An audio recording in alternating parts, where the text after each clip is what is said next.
परशुराम पूछते हैं कि आप हैं कौन? तो ये बॉडी नहीं है क्या आप? बोलते हैं मेरी बीइंग जो मैं हूँ उसके एकदम रूट में, जड़ में मैं एक प्योर अवेयरनेस हूँ, जिसको आप एक इंटेंस लाइट कह सकते हैं। लाइट की खूबसूरती ये होती है कि जिस चीज पर भी गिरती है, जिस चीज पर भी, उसको उजागर कर देती है, लेकिन खुद कभी भी इम्प्योर नहीं होती। तो मैं कौन हूँ? एक प्योर अवेयरनेस या तो इंटेंस लाइट। अब सुनिए, उस लाइट की एक और बड़ी खूबसूरती है, बहुत बड़ी पावर है। और ये जो लाइट है मेरे अंदर में, ये ऐसा नहीं कि बस टॉर्च जलाया और वो लाइट आ गई, या सूरज की रोशनी की तरह भी लाइट नहीं है। ये लाइट, इसका स्वभाव ऐसा है, ये रेडिएट करता है और स्पेस में पिक्चर्स क्रिएट करता है और समय में इवेंट्स क्रिएट करता है। नमस्कार दोस्तों, स्वागत है आपका आज की इस सीरीज में। इसका नाम है त्रिपुरा रहस्य। त्रिपुरा रहस्य एक कन्वर्सेशन है बिटवीन परशुराम एंड गुरु दत्तात्रेय। इसको समझने के लिए आपको खुद को परशुराम ही मानना पड़ेगा। एक ऐसा इंसान जो बहुत केपेबल है, बहुत कुछ कर सकता है। उनको भी भगवान विष्णु का अवतार मानते थे, मालूम है ना आपको? परशुराम, राम, कृष्ण, ये सब भगवान विष्णु के अवतार थे। लेकिन ये मुझे पहले नहीं पता था कि गुरु दत्तात्रेय ने उनको स्पिरिचुअल टीचिंग दी थी। तो आज मैं आपको शेयर करना चाहता हूँ कि कैसा एक आदमी जब इस दुनिया में रहता है फिजिकली, और वो पूरी तरह से अपने बॉडी से फ्री हो चुका है, जैसा कि गुरु दत्तात्रेय थे। परशुराम बहुत बड़े तपस्वी थे, लेकिन वो गुरु दत्तात्रेय की जो फ्रीडम थी वहां तक नहीं अभी पहुंचे थे, और बहुत कंफ्यूज्ड भी थे कि क्यों नहीं पहुंच पा रहा हूं। इतने ताकतवर थे कि उन्होंने, कहते हैं, 21 बार, 21 टाइम्स पूरी धरती पर से एक खास कम्युनिटी को खत्म कर दिया, जिन्होंने उनके पिताजी का या माताजी के साथ में कुछ गलत काम किया था, किसी राजा ने किया था। तो उस पूरी कम्युनिटी की रेस को ही खत्म कर दिया। एक बार नहीं, 21 बार। कहानियां हैं, मुझे लगता है इसमें ढेर सारी अतिशयोक्ति होती है, मतलब एग्जैजरेशन होती है। He was basically very very powerful. आज के ज़माने में अगर आप देखें तो कोई भी, जैसे आजकल न्यूज़ आ रहा है ना, वेनेजुएला के ऊपर यूएस ने अटैक कर दिया, और ये कोई पहली कंट्री नहीं है इसके ऊपर अटैक किया है, कब्जा किया है। एक तरह से वो करता रहता है, तो पावरफुल है। तो जब भी कोई इंसान बहुत पावरफुल होता है, तो वो जब ऐसे इंसान से मिलता है जो पूरी तरह से फ्री है, तो क्यों नहीं हो पाता आप लोगों के हिसाब से? जो पावरफुल है, इतना पावरफुल है, तो अपनी साधना क्यों नहीं कर लेता और वो भी फ्री हो जाए? क्या दिक्कत है? आज की क्लास में हम यही पढ़ेंगे कि कैसा महसूस होता है एक आदमी जो पूरी तरह से फ्री है, उसको कैसा महसूस होता है। डिस्ट्रैक्शन बहुत इसलिए नहीं हो पाता। वेरी गुड, उसको डिस्ट्रैक्शन बहुत है इसलिए नहीं हो पाता। तो डिस्ट्रैक्शन कम कर ले, अपने आप को फोकस कराए किसी एक चीज पर। क्यों नहीं करा पाता? मैं बहुत केपेबल हूँ, मैं बड़े बड़े एग्जाम्स क्रैक कर लेता हूँ, मैं कंपनी बना लेता हूँ, ढेर सारा पैसा कमा लेता हूँ, मैं अपने बच्चों को बहुत अच्छे से पाल पोस करके उनको भी बहुत सक्सेसफुल बना लेता हूँ, मेरी बड़ी लेगेसी है, मेरा नाम है दुनिया में। तो मैं अपने आप को बॉडी से भी फ्री करा लूँ? भाई, सब एम्बिशन ही तो है, मेहनत ही तो है, तो ये भी कर लूँ। क्यों नहीं कर पाता? मैं नहीं बताऊंगा, आप लोग बताइए, फिर मैं बताऊंगा। मुझे लगता है कि क्या कहते हैं, मोटिवेशन भी नहीं होता। मोटिवेशन एक पॉइंट पर खत्म हो जाता है, पहले होगा, 3-4 दिन बाद फिर खत्म हो गया। Very good, very good. Motivation नहीं होता, तो फिर वही सवाल है, मोटिवेशन क्यों नहीं होता? आज हम लोग क्या बात करने वाले हैं? एक आदमी जो पूरी तरह से एनलाइटेंड हो जाता है, वो कैसा फील करता है। अच्छा अच्छा, ठीक है, अब मैं सवाल को वापस उस पे ले आता हूँ। तो आम आदमी जो बहुत पावरफुल और बहुत केपेबल है, वो फ्री क्यों नहीं होना चाहता? क्योंकि उसको पता ही नहीं वो वाली फीलिंग कैसी होती है। Very good.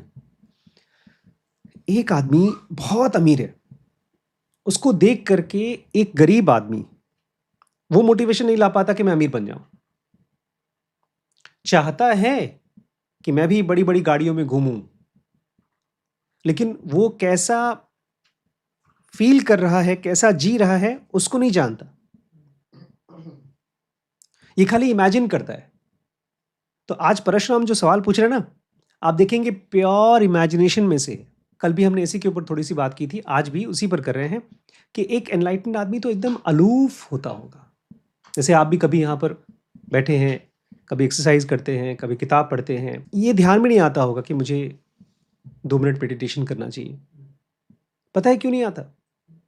क्योंकि अकेलापन लगता है, और सबसे इम्पोर्टेंट बोरिंग लगता है। और आप अगर 10 मिनट के लिए कोई फिल्म देख लें या किसी फ्रेंड के साथ में मौज मस्ती कर लें, तो उससे तो वो तो ज़्यादा अच्छा फीलिंग आती है ना। आप टेस्टी खाना खा लें, कहीं घूम लें, वो सब ज़्यादा एक्साइटिंग है, ज़्यादा एन्जॉयबल है कि बैठ करके अपने थॉट्स को देख रहे हैं, अपनी सांस को देख रहे हैं। ये बोरिंग है। लेकिन अगर इस बोरिंग रास्ते से आप गुजरते हैं, तो क्या पॉसिबल है, वो आज सवाल का जवाब मिलेगा। मेरी बहुत बड़ी किस्मत है कि मैं जब सेकेंड ईयर एमबीबीएस में था, तो मैं इस तरह से नहीं सोचता था जिस तरह से परशुराम सोच रहे हैं कि एक एनलाइटन आदमी बहुत अकेला और बोरिंग लाइफ जीता होगा। इसलिए तभी से मेरी लाइफ का डोमिनेंट गोल, एम्बिशन या जो कुछ भी कह लीजिए, क्या था? खुद को जानना है, मुझे एनलाइटेंड होना है। मैं आप दोनों को देखता हूँ तो एक को तो पैसा कमाना है और एक को बेचारे को खूबसूरत बनना है। तो जो चीज़ आपको दुखी करती है वही आपका मेन एम्बिशन है। जैसे मम्मी है आपकी, उनको अपनी फैमिली को बहुत अच्छा रखना है। वो चाहती है उनके बच्चे बहुत खुश हों, उनकी फैमिली एंजॉय करे, हेल्दी रहे, और दोनों बच्चे बहुत सक्सेसफुल हों। आपको ढेर सारा पैसा कमाना है ऑब्वियसली, और आपको एकदम परफेक्ट, खूबसूरत, स्लीक ग्रीक गॉड की तरह एक बॉडी मिल जाए। यही मेन एम्बिशन है। पता नहीं क्यों, लेकिन ये दोनों चीज़ मेरा मेन एम्बिशन नहीं था। क्योंकि मुझे याद है जब मैंने एमबीबीएस कर रहा था, तो पापा बोलते थे कि गवर्नमेंट जॉब की तैयारी करो। आज अगर मैंने गवर्नमेंट जॉब की होती और मैं सब सही तरीके से काम कर रहा होता, तो या तो एडिशनल सीएमओ या सीएमओ बन जाता। अगर हॉस्पिटल खोलता तो मेरा हॉस्पिटल चलता। तो मेरा एम्बिशन क्या हो गया? एमबीबीएस सेकेंड ईयर से ही मुझे सेल्फ को जानना है, मुझे वो महसूस करना है जो कृष्ण ने महसूस किया। मुझे उतना पैसा नहीं चाहिए या उतना फेम नहीं चाहिए, नाम नहीं चाहिए जितना कृष्ण का हुआ था। मुझे वो स्टेट महसूस करना है। मैं चाहता हूँ आप लोग जब दिन में ना कोई ऐसा तरीका खोजिए कि अपने को याद दिला सके जो मैं बात करूँगा आज। क्योंकि जब तक गोल क्लियर नहीं होता तब तक उसके लिए एफर्ट नहीं आते। परशुराम कहते हैं गुरुदत्त से, ठीक है आप अपने शरीर से डिटैच्ड रहते हैं, लेकिन फिर वापस भी तो आ जाते हैं अपने बॉडी में। तो आपकी फ्रीडम काहे की फ्रीडम जब बार बार शरीर में वापस आ जाते हैं? तो एक एनलाइटेंड आदमी, देखा जाए हमसे और आपसे, एक बेसिक डिफरेंस, सबसे बड़ा डिफरेंस ये है कि हम अपनी प्रेजेंट कंडीशन को, जो भी कंडीशन है, उसको एडजस्ट कर लेते हैं। कंप्लीट एक्सेप्टेंस कभी नहीं आती, कभी भी नहीं आती। आप रोज खाना खाते हैं, अच्छे कपड़े पहनते हैं, लेकिन आपको चाहिए खूबसूरत शरीर, और आपके पास भी रहना खाना सब कुछ है, लेकिन फिर भी पैसा चाहिए। गुरुदत्त कहते हैं, मैं जिस भी कंडीशन में हूं, जिस भी शरीर में हूं, जो भी महसूस कर रहा हूं, मैं अपने बॉडी और माइंड को ऐसे देखता हूं जैसे एक स्टेट है जो मुझे प्रसाद की तरह दिया गया है और उसको मुझे ग्रहण करना है। आप जब अपने आप को शीशे में देखते हैं तो क्या विचार आता है? अरे यार, ये प्रसाद अच्छा नहीं था, इसमें थोड़ा सा और मसाला होना चाहिए था। टेस्टी खाना देते, भगवान ने दे तो दिया लेकिन नाक थोड़ी छोटी दी, हेयर स्टाइल मेरा थोड़ा कम दे दिया, या पैसे ठीक है। नहीं, बड़े बड़े लोग हैं, जैसे अभी मैं रिसेंटली एक भाई साहब से बात कर रहा था, बोलते मेरी ज़िंदगी में सब कुछ अच्छा है, खाली मेरे बच्चे लायक नहीं बन पाए, क्योंकि उनके 4 बच्चे हैं जिसमें से एक बच्चा उनकी बात नहीं सुनता। तो उस चीज़ को, छोटी सी चीज़ को एक्सेप्ट नहीं कर पा रहे हैं। अब उम्र के एकदम लास्ट पड़ाव में हैं, he is into his 80s, और जब उनकी डेथ होगी तो किस चीज़ से मरेंगे? अपने छोटे बच्चे की नॉन एक्सेप्टेंस से। वो उनकी स्टेट है। गुरुदत्त कहते हैं मेरी जो भी स्टेट है मैं उसको ऐसे देखता हूँ कि ये मुझे प्रसाद की तरह मिला है, आई एक्सेप्ट इट। परशुराम कहते हैं लेकिन आपका शरीर तो दर्द करता है, जब दर्द होती है, तकलीफ होती है, वो तो महसूस होता ही है, और वो तो सबको होता है, मुझे भी होता है, मैं देखता हूँ आपको भी कभी कभी होता है। अब यहाँ पर एक ऐसी चीज बताने वाले हैं जो आपको हमेशा याद रहनी चाहिए। गुरुदत्त कहते हैं वो इंसान जो शरीर को महसूस करता है वही दर्द को और प्लेजर को महसूस करता है। मैं ना ही तो यह शरीर हूं और ना ही तो इसको एक्सपीरियंस करने वाला। इसका मतलब वो कोई और चीज है, वो सोचते नहीं हैं, वो है कोई और चीज। देखिए योग के 8 स्टेप्स हैं, यम, नियम, आसन, प्राणायाम, प्रत्याहार, धारणा, ध्यान, समाधि। समाधि की जब स्टेट आती है, इनफैक्ट शुरुआत हो जाता है प्रत्याहार से, लेकिन जब तक आप समाधि की स्टेज पे पहुंचते हैं तब जाकर के आप बॉडी और एक्सपीरियंसर ऑफ द बॉडी दोनों से अलग हो जाते हैं। वो गुरुदत्त त्रेय अपने बारे में बता रहे हैं कि तुम सही कह रहे हो, तुम मेरे शरीर को देखते तो हो, लेकिन ये बॉडी मैं नहीं हूं और इसको एक्सपीरियंस करने वाला भी मैं नहीं हूं। फिर एक सीन दिया उनको कि आप अभी मेरी प्रॉब्लम समझ नहीं पा रहे। मतलब एक कॉमन मैन की, मैं इसको थोड़ा सा फ्रेम कर रहा हूँ आज के फेज में, उन्होंने बहुत पुराने ज़माने के सवाल हैं कि मान लीजिए आप 20-25 साल के एक लड़के हैं और घर वालों ने आपकी शादी कर दी है और 1 या 2 बच्चे भी हो गए हैं आपके। मैं इसको आज के कॉन्टेक्स्ट में बना रहा हूँ। अब सर पे 100 जिम्मेदारी हैं। बच्चे के लिए दूध लाना है, वाइफ का ख्याल रखना है, प्यार मोहब्बत भी करना है, योग ध्यान के लिए टाइम नहीं मिल रहा है, बिजनेस धंधा भी चलाना है। अब बताओ कैसा फील करोगे? मेरी टेंशन को जब तुम्हारे को मिलेगी तब तुम कैसा फील करोगे? देखिए अब इसको आप अपने अपने लाइफ के साथ में जोड़िए। आपके पास भी 24 घंटे ही हैं, आपके पास भी 24 घंटे हैं, दोस्तों आपके पास भी 24 घंटे हैं, उसमें ढेर सारे आपकी पेन्स और प्लेजर्स हैं। अब जो आगे मैं बात करने वाला हूँ वो ऐसा है जैसे मैं आपको हाथ पकड़ करके लिटरली गुरुदत्त त्रेय के उस बॉडी के अंदर ले जाऊंगा जो बॉडी नहीं है।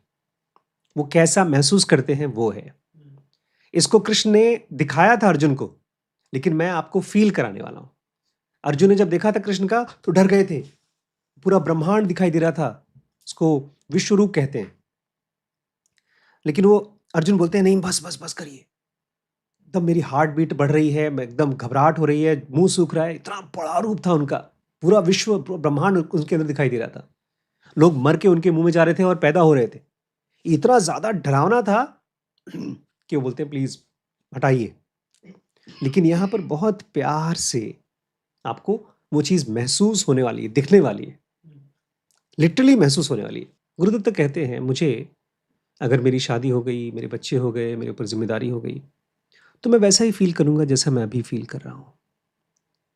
मैं हमेशा वैसे ही फील करूंगा क्योंकि ये बॉडी और एक्सपीरियंसर मैं नहीं हूं। एक बड़ी इंपॉर्टेंट चीज आने वाली है, वो मैं मेरे बच्चों को आज मैं गिफ्ट में देना चाहता हूं और हमारे सब्सक्राइबर्स को भी। एक होती है इनर स्टेट और एक होता है आउटर इवेंट। 99.99% लोगों के साथ हमेशा यही होता है, जो भी आउटर इवेंट होता है वो उसकी इनर स्टेट को डिस्टर्ब करता है। आप जब सोते हैं रात को कंफर्टेबली तो आपका शरीर आपको दिखाई भी नहीं देता और डिस्टर्ब भी नहीं करता। आप दोस्तों के साथ घूमने गए, सारे दोस्त बहुत अच्छे अच्छे कपड़े पहन के आए हैं, आपका कपड़ा पुराना है, आप डिस्टर्ब हो गए। क्यों? जो उसके बाहर की चीजें हैं वो मेरे इनर स्टेट को डिस्टर्ब कर रही है।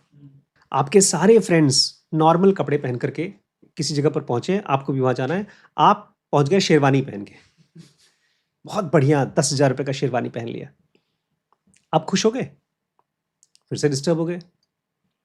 तो इससे फर्क नहीं पड़ता है कि बाहर की कंडीशन कैसी है, फर्क इससे पड़ता है कि बाहर की स्टेट, बाहर की कंडीशन आपके अंदर की स्टेट को डिस्टर्ब करता है। गुरुदत्त त्रेय कहते हैं तुम ऐसा क्यों सोच रहे हो कि बाहर की कोई भी घटना मेरे अंदर की स्टेट को डिस्टर्ब करती है? तुम्हारे हिसाब से हर इंसान की होती होगी लेकिन मेरी नहीं होती। बाहर की चीजें मेरे अंदर की स्टेट को मोल्ड नहीं करती। मोल्ड मतलब तोड़ना। किसी के हाथ को कस के दबाओ तो उसके हाथ का निशान आ जाता है। अगर कोई गर्म लोहा आपको टच कर जाए तो आपका हाथ जल जाएगा। बाहर का इवेंट आपकी लाइफ को हमेशा, लाइफ नहीं सॉरी, आपके अंदर की स्टेट को हमेशा तोड़ता मरोड़ता रहता है। गुरु दत्तात्रेय के साथ ऐसा कभी नहीं होता। वो ऐसे ही जीते हैं जैसे 24 घंटे आप सोते समय जीते हैं। कोई भी पेन और प्लेजर उनको टच नहीं कर पाता। अच्छा, परशुराम पूछते हैं कि आप हैं कौन? तो ये बॉडी नहीं है क्या? आप बोलते हैं मेरी बीइंग जो मैं हूं उसके एकदम रूट में, जड़ में मैं एक प्योर अवेयरनेस हूं, जिसको आप एक इंटेंस लाइट कह सकते हैं। लाइट की खूबसूरती ये होती है कि जिस चीज पर भी गिरती है, जिस चीज पर भी, उसको उजागर कर देती है, लेकिन खुद कभी भी इम्प्योर नहीं होती। तो मैं कौन हूं? एक प्योर अवेयरनेस या तो इंटेंस लाइट। अब सुनिए, उस लाइट की एक और बड़ी खूबसूरती है, बहुत बड़ी पावर है। और ये जो लाइट है मेरे अंदर में, ये ऐसा नहीं कि बस टॉर्च जलाया और वो लाइट आ गई, या सूरज की रोशनी की तरह भी लाइट नहीं है। ये लाइट, इसका स्वभाव ऐसा है, ये रेडिएट करता है और स्पेस में पिक्चर्स क्रिएट करता है और समय में इवेंट्स क्रिएट करता है। आपकी अंदर में एक लाइट है, उसमें से पिक्चर बाहर निकल के आते हैं, आपके थॉट्स निकलते हैं और आपके ही लाइट में से निकलते हैं इवेंट्स, घटनाएं। और वो भी सोच समझ के नहीं होता। जैसे नदी में से पानी निकलता है, ऐसे ही बिना किसी एफर्ट के और अपने आप निकलता है। जब तक ये जो मेरी अवेयरनेस है, प्योर अवेयरनेस, वो इन सब चीजों के बारे में जानता रहे कि मेरे अंदर में से क्या क्या निकल रहा है। लाइट में से क्या निकल रहा है। अरे आप रोज अभी भी बैठे हैं और आपके बाहर छोड़ो, मन के अंदर में क्या निकल रहा है? Picture, thoughts. और वो जब बाहर निकलते हैं थॉट्स, तो क्या क्रिएट करते हैं? तू मेरी कुर्सी पर क्यों बैठा? तू साइड हो जा। अरे इसका कपड़ा मेरे से अच्छा क्यों है? मैं गरीब क्यों हूं? ये थॉट्स क्या क्रिएट करते हैं? Events in time. वो खाली एक्शन नहीं है, मैं कुछ करता हूं, उसके बाद कुछ और होता है, उसके बाद कुछ और होता है। ये सारी की सारी चीजें क्या बनती हैं? इवेंट्स। तो मेरी अंदर की लाइट क्या क्रिएट करती है? Pictures and events. अच्छा, अच्छी बात है, क्रिएट करती है, भाई नेचर उसका। अगर वो इन सब चीजों को देखती रहे कि मेरे अंदर में से निकला है पिक्चर्स और इवेंट, वो तो ठीक है। जब तक खाली देखता रहे कोई प्रॉब्लम नहीं है। अब आपके अंदर से एक लाइट निकली, एक पिक्चर बनी, बाहर गई, कोई दिक्कत नहीं है। पिक्चर बनी, बाहर गई, कोई प्रॉब्लम नहीं है। पिक्चर बनी, बाहर गई, अरे रुको रुको, ये कौन सी पिक्चर है? किसी ने मुझसे कहा कि तुम कितने स्मार्ट हो, और किसी ने मुझसे कहा तुम्हारी शक्ल उतनी अच्छी नहीं है जितनी अच्छी पहले थी। दो पिक्चर बनी, दो थॉट बने। अब इसमें आपने डिस्क्रिमिनेशन करना शुरू कर दिया। ये वाली अच्छी पिक्चर है, किसमें मेरी तारीफ हुई है, और ये वाली उतनी अच्छी पिक्चर नहीं है। पेन और प्लेजर चालू हो गया। मेरी जेब में से दो पेन निकले। दोनों पेन क्या करेंगे? लिखेंगे। लेकिन अगर मैं आपसे कहूं कि आपको इसमें से, दोनों में से एक एक आपको मिलेगा, तो कौन सी लोगे? शीश खेलेंगे। आप कौन सी लोगे? क्यों? फाउंटेन पेन मुझे नहीं पसंद। और शीश, आप ये फाउंटेन पेन क्यों लोगे? ये से अच्छी रेटिंग बनती है, लेकिन मैं आपको ये दूंगा ही नहीं, और मैं आपको ही नहीं दूंगा। मैं आपको ये वाली दूंगा जो आपको पसंद नहीं है, और आपको ये दूंगा जो आपको पसंद नहीं है। तो क्या होगा? पेन होगा।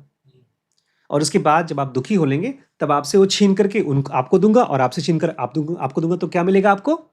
प्लेजर मिलेगा। यही हम खेला करते हैं दिन भर। अपने मन में से निकलने वाले पिक्चर्स को अपने ही अंदर से निकाल रहे हैं। उसके बाद बोलते हैं अच्छा है और चाहिए। अपने अंदर में से पिक्चर को निकलते हुए बोलते हैं अच्छा है, मुझे चाहिए, और एक मेरे अंदर से निकल रहा है, वो पिक्चर भी खराब है, मुझे नहीं चाहिए। इससे क्या बनता है? Pen and pleasure. गुरुदत्त कहते हैं जब हम सोए होते हैं उस समय हमारा माइंड एकदम एम्बियंस में होता है, बेहोशी में होता है, तो पेन और प्लेजर महसूस नहीं होता। लेकिन ऐसा नहीं है कि अंदर में से लाइट नहीं जा रही है, पिक्चर्स और इवेंट्स नहीं घट रहे हैं। जब आप सो रहे हैं तब भी आप इवेंट्स बना रहे हैं, तब भी आप पिक्चर्स बना रहे हैं, लेकिन दिखता नहीं है मेरे अंदर में से इवेंट्स और थॉट्स आ रहे हैं। अब ये माइंड क्या है जिसमें से ये सब चीजें निकलती हैं? सुनिएगा, ध्यान से सुनिएगा। पानी से बनता है बर्फ, लेकिन बर्फ में और पानी में डिफरेंस है। ऐसे ही माइंड एक रूप है कॉन्शियसनेस का, और गुरुदत्त कहते हैं कॉन्शियसनेस एक रूप है लाइफ का। और इस ब्रह्मांड में लाइफ सब कुछ क्रिएट करती है, और जो सुप्रीम है, जो मैं हूं, वो इन सबके परे हूं। क्यों कह रहे हैं mind is a form of consciousness और consciousness is a form of life? क्यों कह रहे हैं? क्योंकि वो आपका ही माइंड का रूप है, और आप परेशान हो रहे हैं। इस आदमी ने क्या पूछा? आपकी अगर शादी होती है, आपके बाल बच्चे होंगे, तो आप परेशान नहीं होंगे? नहीं परेशान होंगे। क्यों? क्योंकि उनको 24 घंटे पता चलता रहता है मेरे अंदर में से ये इवेंट निकला है। उसको कभी जज नहीं करते। अगर आपकी जगह गुरुदत्तात्रेय होंगे और उनको लगेगा कि मेरा शरीर मोटा है, तो जाकर के एक्सरसाइज कर लेंगे। ठीक ऐसे जैसे आपको भूख लगती है तो खाना खाते हैं। उनको लगेगा कि मैं गरीब हूं तो मेहनत करेंगे। ठीक ऐसे जब आपको नींद आती है तो सो जाते हैं। एक होता है इम्पल्स, उसमें से आता है एक्शन। हमारा उल्टा होता है। हमारे लाइफ में जब भी कोई भी चीज होती है, वो पहले तो हो जाती है, बाहर निकल करके उसको हम अवार्ड देते हैं। ये अच्छी चीज है यार, मेरे साथ बहुत अच्छी चीज हुई, और अच्छी चीज होनी भी चाहिए। उसी प्रोसेस में सब बाहर की घटना क्या करती है? अंदर की स्टेट को डिस्टर्ब करती है। लेकिन गुरुदत्त बोलते हैं मेरे अंदर में कभी भी ऐसा नहीं होता। मुझे 24 घंटे दिखता है जैसे मेरे अंदर झरना है, और क्या निकल रहा है झरने में से? Events and pictures. Events and pictures. किसी को भी देखते हैं, उनको बस ऐसे थॉट दिखाई देते हैं जैसे एक पिक्चर चली। अगर कोई कोई बड़ी खुशी की चीज है तो उसको भी एक इवेंट की तरह देखते हैं। कोई दुख की चीज है तो इवेंट की तरह देखते हैं। जैसे आपके शरीर में से अगर पस निकल रहा है तो वैसे ही देखते हैं कि एक इवेंट है। तो परशुराम कहते हैं अच्छा, तो एक तरह से आप सुप्रीम है, आप मास्टर हैं, और आपकी कॉन्शियसनेस आपकी सर्वेंट है, नौकर है। बोलते नहीं नहीं, रुको रुको, तुम थोड़ा सा एक मिस्टेक कर रहे हो। हमने कल भी किया था, आज भी करेंगे। हम 2 मिनट के लिए, 3 मिनट के लिए, 5 मिनट के लिए शांत होकर के अपने अंदर में ऑब्जर्व करेंगे। हमारे अंदर में सुप्रीम भी है और कॉन्शियसनेस भी है। मैं थोड़ा सा इसको समझाना चाहता हूं। आपके दो रूप हैं, एक सुप्रीम और एक कॉन्शियसनेस। अभी हमने क्या कहा? हमारे अंदर में से क्या निकलता है? Events and pictures. लेकिन जब वो बाहर निकलता है, तब भी मेरा जो प्योर फॉर्म है उसमें कोई डिस्टर्बेंस नहीं होता। लेकिन हम उस प्योर फॉर्म के साथ नहीं रह पाते। क्यों? क्योंकि ऐसा है जैसे कि हमारे माइंड में इवेंट्स और पिक्चर का दलदल इकट्ठा हो गया। जब आप आंख बंद करते हैं, आंख खोलते हैं, आप कुछ सोचते हैं या बैठे हैं कुछ नहीं कर रहे हैं, तो अपने माइंड के थ्रू जो भी महसूस कर रहे हैं वो इवेंट्स और पिक्चर्स का एक दलदल है। और उस दलदल में आपका सुप्रीम प्योर सेल्फ फंसा हुआ है। और जब आप आंख बंद करके खुद को ऑब्जर्व करते हैं, अपने थॉट्स को, तो उस दलदल में से आप हाथ पैर मार मार के निकलने की कोशिश कर रहे हैं। लेकिन दलदल कैसा होता है? पैर निकालो फिर भी गंदगी होती है, और बहुत बार कोशिश करने से और फंसते हैं आप। इसलिए आप कोशिश ही नहीं करते, पड़े रहते हैं। अगर कोई कहेगा अपने थॉट्स को ऑब्जर्व करो, अपनी सांस को ऑब्जर्व करो, तो तुम अपने बीइंग के पास पहुंचोगे। आप बोलोगे करके देख लिया यार।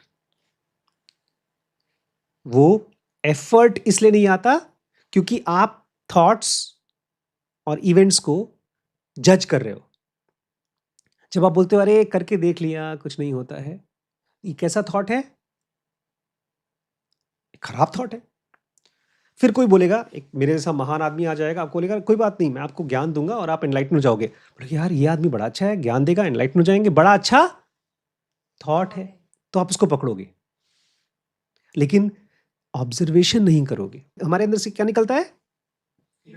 Events and pictures. हमारा ही बीइंग एक और काम करता है, इवेंट्स और पिक्चर्स को खत्म भी करता है। वो हमने आज तक यूज नहीं किया। आप जब खाली बैठे हैं तो थॉट्स प्रोड्यूस होते हैं, लेकिन जब आप अपने थॉट्स को देखते हैं तो थॉट्स डिसॉल्व भी होते हैं। उसी पानी से हाथ साफ करते हैं, बर्तन साफ करते हैं, तो गंदगी क्रिएट होती है, लेकिन उसी पानी से गंदगी साफ भी होती है।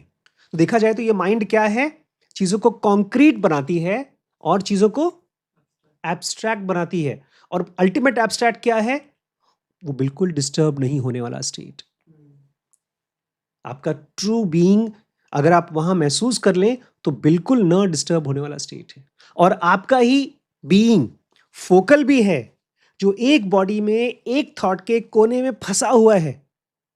और अगर आप उसको देख सकें सही समय तक के लिए, जब तक उसको देखने की जरूरत है, वो यूनिवर्सल भी हो सकता है। लेकिन इसके अलावा आपका जो सुप्रीम सेल्फ है वो ये सब भी नहीं है। हमारी और आपकी जो सुप्रीम स्टेट है, वर्ड्स वहां तक नहीं पहुंच पाते और कोई माइंड भी वहां तक नहीं पहुंच पाता। अल्टीमेट जो फ्रस्ट्रेशन थी गुरुदत्त की वो ये है, मतलब मुझे लगता है उन्होंने अंदर से इतनी पेन कही कि जो भी ज्ञानी हैं वो मुझे हमेशा लोनली लगते हैं, अकेले ही रहते हैं, भीड़ भड़के में नहीं रहते, बस हमेशा उनको अपना अकेलापन चाहिए। बोलते हैं हाँ वो तो सही कह रहे हो तुम। गुरुदत्त क्या कहते हैं, अकेले तो हैं लेकिन वही है सब जगह पर।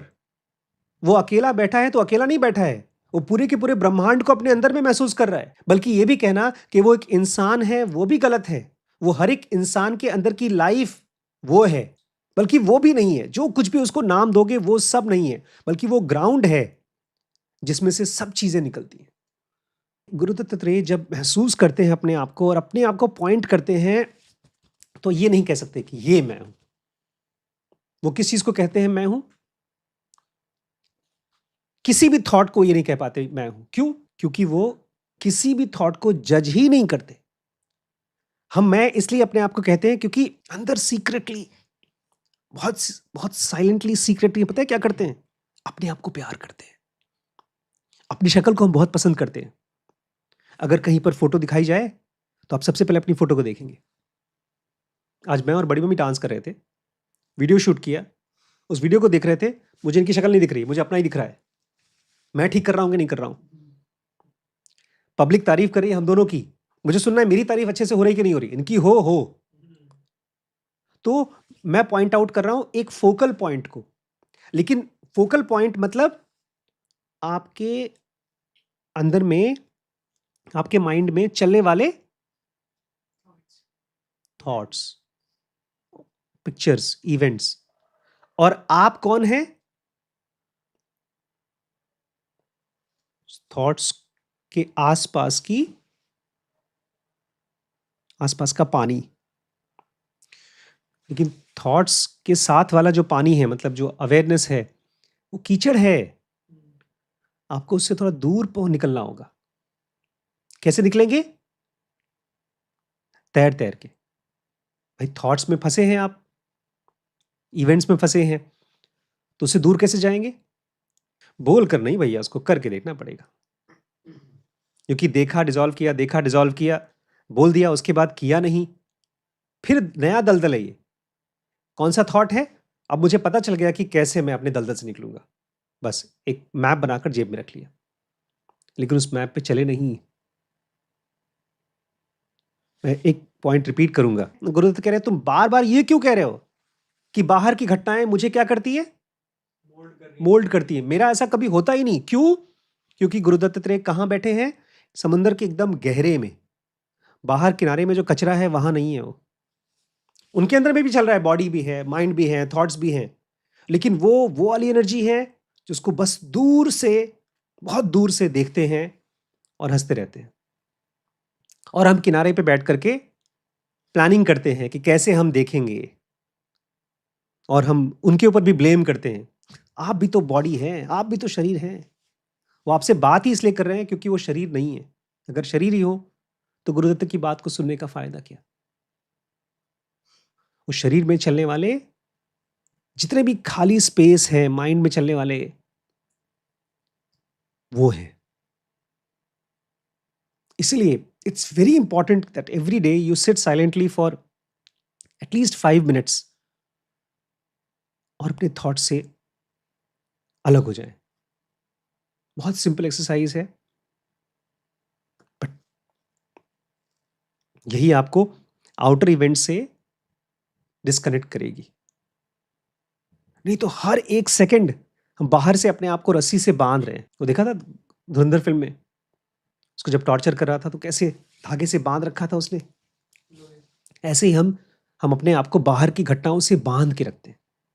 और जब आप आंख बंद करके अपने विचारों को देखते हैं, एक एक विचार को देखते हैं, तो एक एक बंधन काटते हैं। लेकिन इसके लिए आपको करना पड़ेगा उस चीज को, क्योंकि एक और विचार करके, अच्छे से अच्छा विचार करके कि हाँ अब मैं काट लूंगा बंधन, तो नया ही विचार बनता है, नया ही बंधन बनता है। देखिए, जब भी कोई बाहर की चीज आपको डिस्टर्ब करे, उस चीज को देखना बहुत इंपॉर्टेंट है। और तब तक देखें जब तक उससे आपका थोड़ा सा नाव दूर नहीं हो गया। धीरे धीरे होता है ये। जो भी थॉट आया, यार मेरे सारे फ्रेंड्स स्मार्ट हैं, उनके बॉडी में चेंजेस आ गया, मेरे अंदर नहीं आया, इस स्टेट को महसूस करना है। बिकॉज ये बाहर की चीज ने आपके अंदर के स्टेट को एक कंपन क्रिएट कर दिया, डिस्टर्बेंस क्रिएट कर दिया। सब लोग ग्रो कर रहे हैं, सबके पास पैसे इकट्ठे हैं, सबके पास जॉब है, सबके पास डिग्री है, मेरे पास कुछ नहीं है। बी अलर्ट, बिकॉज बाहर की कुछ घटना ने आपके अंदर की स्टेट को डिस्टर्ब कर दिया। This is the only purpose, nothing else. Because जो दुनिया के सबसे अमीर से अमीर लोग हैं, उनकी भी कंडीशन यही है, बाहर की स्टेट अंदर डिस्टर्ब कर रही है, बाहर की स्टेट अंदर डिस्टर्ब कर रही है। ये जो प्योर अवेयरनेस है, ये थॉट्स और इवेंट्स क्रिएट भी करती है और डिसॉल्व भी करती है। Start dissolving by observing. ठीक है दोस्तों, सीरीज जो आपने अभी भी देखा, ये dkbrains.com पे अवेलेबल है। और अब हमने कुछ नया किया है इस प्लेटफॉर्म पे। इसका स्ट्रक्चर हमने पार्ट्स में डिवाइड किया है, क्योंकि बहुत से लोग हैं जो हमारे कोर्सेज ट्राई करना चाहते थे लेकिन नहीं कर पाते थे फीस की वजह से। तो हमने एक ऑप्शन चालू किया है जो फ्री है। अच्छा, उसके बाद अगर आपको लगता है कि नहीं मुझे अब पेड कोर्स करना है, और फाइनली अगर आपने डिसाइड कर लिया है कि आप हमारे साथ लंबे समय तक चलना चाहते हैं, तो एक ऑप्शन है ग्रो, जिसमें हमारी सारी सीरीज़ आपको अवेलेबल है थ्रू आउट द ईयर। लेकिन उसके साथ साथ इसको एक अपॉर्चुनिटी भी बना सकते हैं अपनी अर्निंग का। बहुत ज़्यादा तो नहीं, लेकिन फिर भी कुछ न कुछ आपको अर्निंग होगी जब आप इस सीरीज़ को देखते हैं और किसी और को रेफ़र करते हैं। ट्राई आउट करिएगा, मुझे कमेंट के ज़रिए बताइएगा। आपके सजेशंस हमारे लिए बहुत इंपॉर्टेंट हैं। मैं वेट करूँगा आपके कमेंट्स का। ठीक है।